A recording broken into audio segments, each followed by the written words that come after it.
Welcome back to Zach Collects Stuff. I have an exciting video, or at least I think so. Guess what I asked for Christmas this year? I asked for the Lego Rivendell Lord of the Rings set. There's not too many sets that come out that I absolutely have to have. This one was one of the ones that just looked amazing. I saw some of the builds early on from it, and I just figured that if there was anything that I really wanted for Christmas, that was it.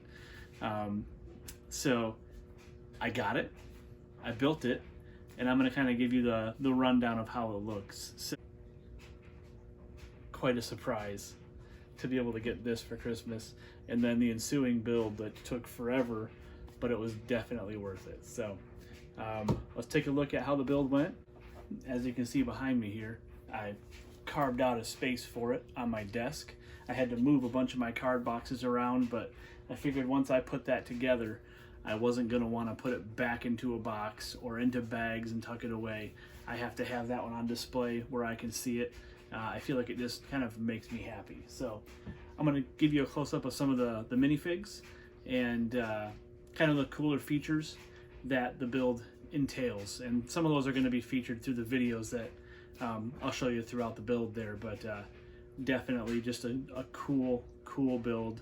Took me 15.5 hours to complete it. I did have a clock running the entire time just because I was curious how long it was going to take me. Some of the guys that I was reading the reviews for said 15 to 20 hours, so I was kind of wondering where I would stack up in there as well. So yeah, about 15.5 hours for me, maybe closer to 16 over the course of about a week. It took me to build it, just carving out time here and there. So let's take a closer look at some of these minifigs and some of the features that it offers. Featured this as I built it, but it's a perfect fit in the space that I have for it.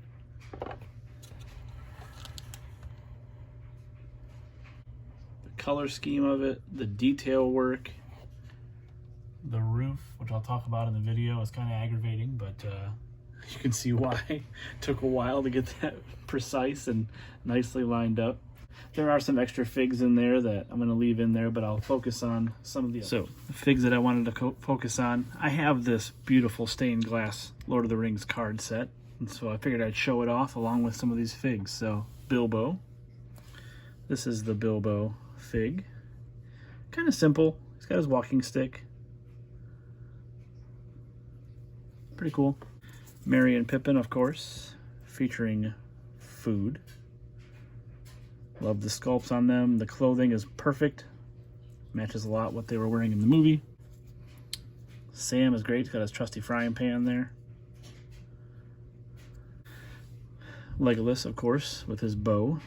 Wish they would have maybe given him a quiver or something like that. But cool fig there.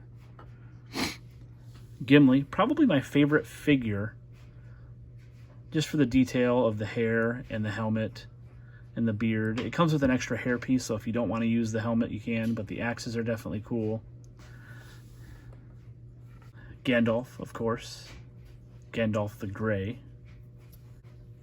Frodo with the ring. Actually, I put the extra ring on his hand. I like how they did the eyes. Very detailed. Boromir, great one. This one was just okay. And then, of course, Strider, Aragorn. So, those are the figs. And I put them in the same order as I had my cards, so I figured that was kind of cool. But let's take a look at the actual build.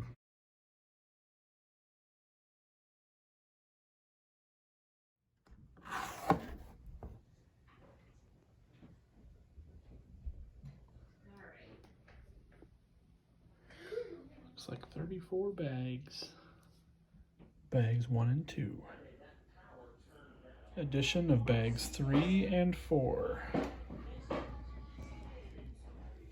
Bag 5 has the roof on, has a bed inside or a table, a cool bookshelf,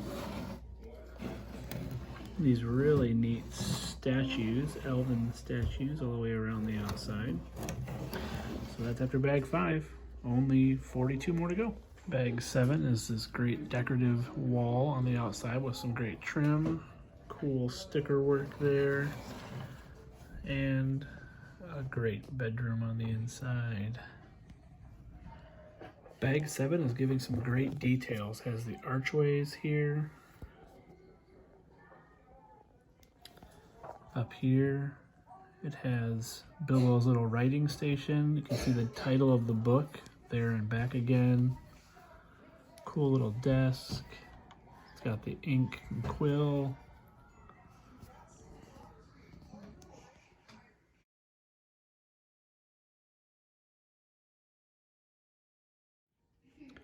Bags 8 and 9 added some extra details. The end here for the castle. This roof, which was kind of monotonous.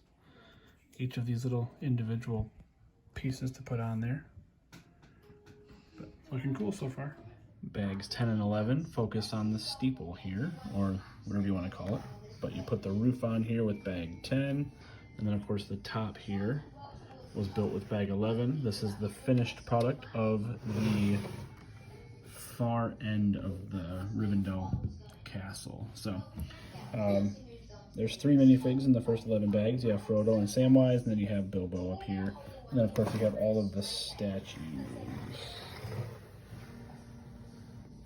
I'll go with it. So that was bag 11. That's the end of book number 1. Bags 12, 13, and 14 appear to be building and constructing some of the outdoor section. The base part.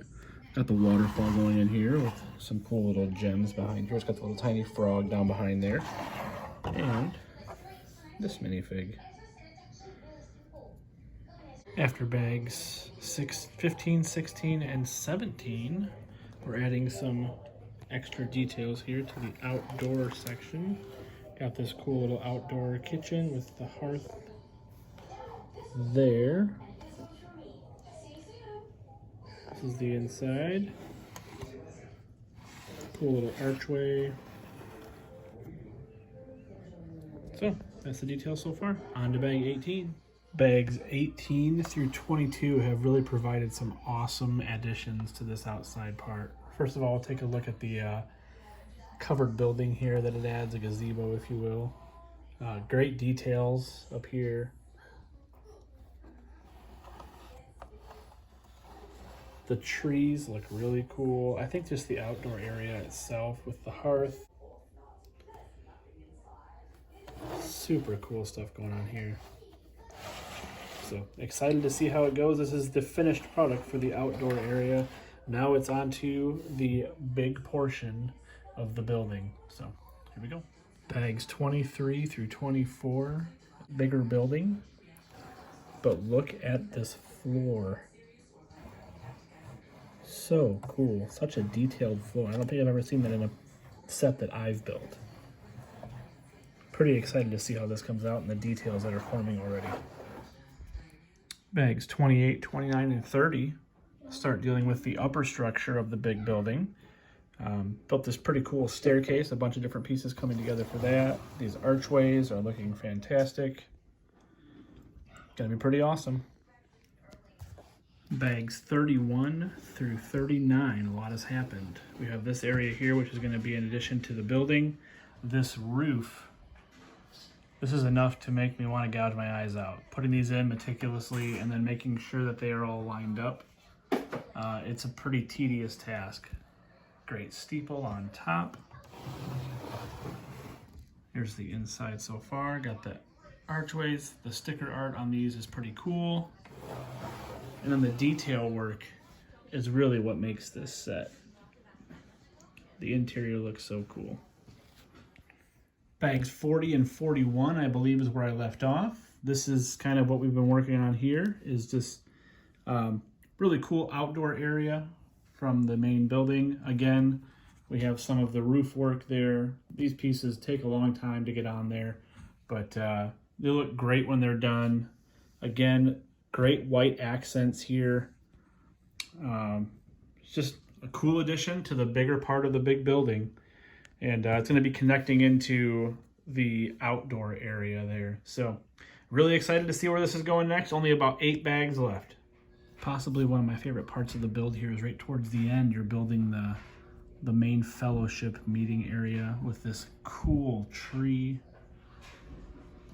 And we're gonna see these coming together finally. Putting those together, those pegs slide right together. Over here on the outside, you can see the pegs on the right side there of the main building go into the slots there.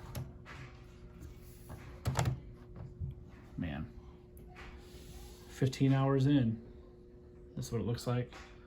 Still have quite a pile here, so we'll get the finished product here in a few minutes. This is definitely one of the cool extras. As I came to the last bag, I saw that there was a bunch of extra pieces kind of sitting around, but really what it is it's the alternate legs to some of these figures so that they can be sitting down at the main fellowship table here. Adds a little bit extra to those minifigs, but kind of just seemed like it was a bunch of extra pieces. One of the finishing products here is the weapons racks underneath the outdoor gazebo area. It's like a forge area where they're making weapons, but I'm not sure why they didn't have you put the racks in there with the weapons on them earlier, because it was kind of tough for my bigger hands to fit inside the forge area to put that one in the very back there. This one was a little bit easier, obviously, because it's towards the front, but definitely a little bit of a challenge to get that one back there. Still an amazing little feature, an extra feature in this amazing build. And here is the final product, all connected. Quite an awesome build. The close-ups, the minifigs look amazing. Merry and Pippin there, of course. Strider, Elrond, extra L's, Gimli, Boromir. You can see the forge is back there. You got Gandalf hiding back there.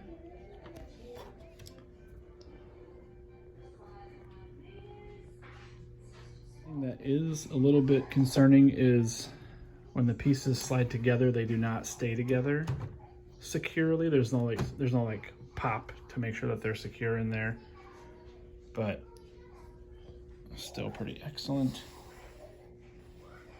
There's Frodo and Sam. Got Gandalf in there. Added this cool extra statue here with the forge.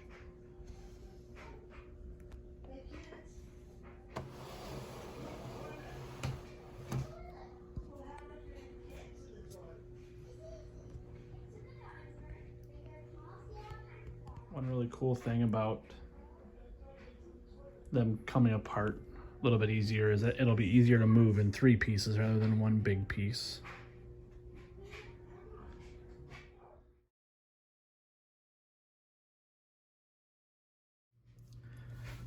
So after all of that, 15.5 hours, no regrets at all. Such a cool build. It's definitely the coolest, most detailed set that I've ever built.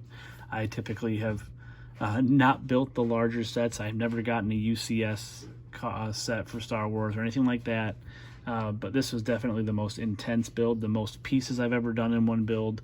And it was very cool. Like I said, the only parts that really kind of bored me was the roof.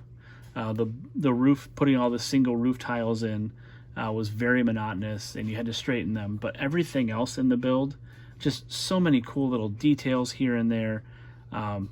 The little forge underneath the big gazebo area. Then you have all the statues on the outside, the steeples, the detail work of the pillars holding up the roof.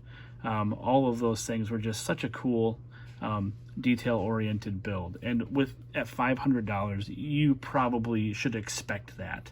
It will remain on display in my room here for a very long time, so I don't know if I'll ever be able to top it.